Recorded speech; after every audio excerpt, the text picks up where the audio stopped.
I now give the floor to India for exercise of right of reply. India, you have the floor. Mr. President, I take the floor to exercise India's right of reply to the statement made by the Prime Minister of Pakistan.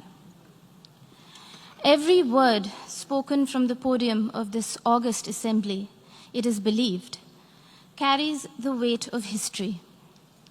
Unfortunately, what we heard today from Prime Minister Imran Khan of Pakistan was a callous portrayal of the world in binary terms.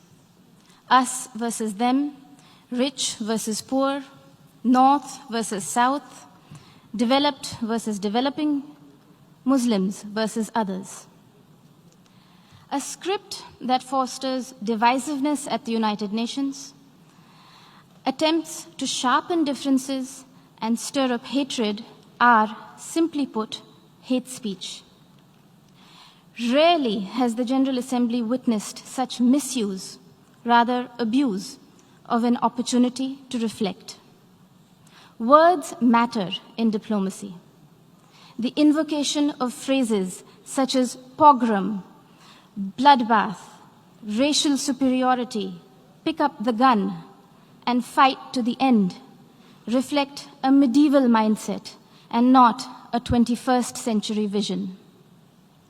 Prime Minister Imran Khan's threat of unleashing nuclear devastation qualifies as brinksmanship, not statesmanship. Even coming from the leader of a country that has monopolized the entire value chain of the industry of terrorism, Prime Minister Khan's justification of terrorism was brazen and incendiary. For someone who was once a cricketer and believed in the gentleman's game, today's speech bordered on crudeness of a variety reminiscent of the guns of Dara Adam Khel. Mr. President, now that Prime Minister Imran Khan has invited UN observers to Pakistan to verify that there are no militant organizations in Pakistan, the world will hold him to that promise. Here are a few questions that Pakistan can respond to as a precursor to the proposed verification. Can Pakistan confirm the fact that it is home to 130 UN-designated terrorists and 25 terrorist entities listed by the UN as of today?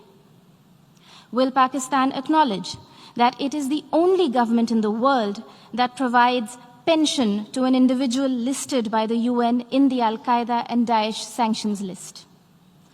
Can Pakistan explain why, here in New York, its premier bank, the Habib Bank, had to shut shop after it was fined millions of dollars over terror financing?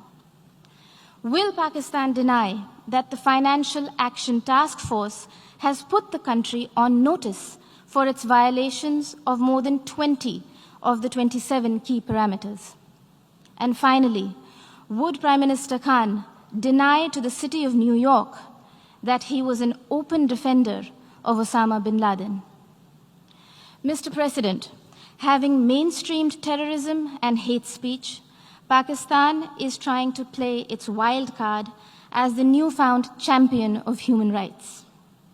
This is a country that has shrunk the size of its minority community from 23% in 1947 to 3% today, and has subjected Christians, Sikhs, Ahmadiyas, Hindus, Shias, Pashtuns, Sindhis, and Balochis to draconian blasphemy laws, systemic persecution, and blatant abuse and forced conversions.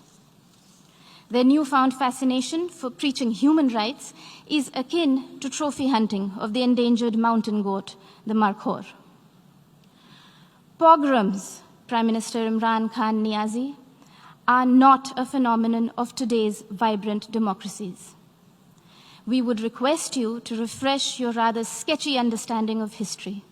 Do not forget the gruesome genocide perpetrated by Pakistan against its own people in 1971 and the role played by Lieutenant General A.A.K. Niazi. A sordid fact that the Honorable Prime Minister of Bangladesh reminded this assembly about earlier this afternoon. Mr. President, Pakistan's virulent reaction to the removal of an outdated and temporary provision that was hindering development and integration of the Indian state of Jammu and Kashmir stems from the fact that those who thrive on conflict never welcome the ray of peace. While Pakistan has ventured to upstream terrorism and downstream hate speech there, India is going ahead with mainstreaming development in Jammu and Kashmir. The mainstreaming of Jammu and Kashmir, as well as Ladakh, in India's thriving and vibrant democracy with a millennia-old heritage of diversity, pluralism, and tolerance is well and truly underway, irreversibly so. The citizens of India do not need anyone else to speak on their behalf, least of all those who have built an industry of terrorism from the ideology of hate. I thank you, Mr. President.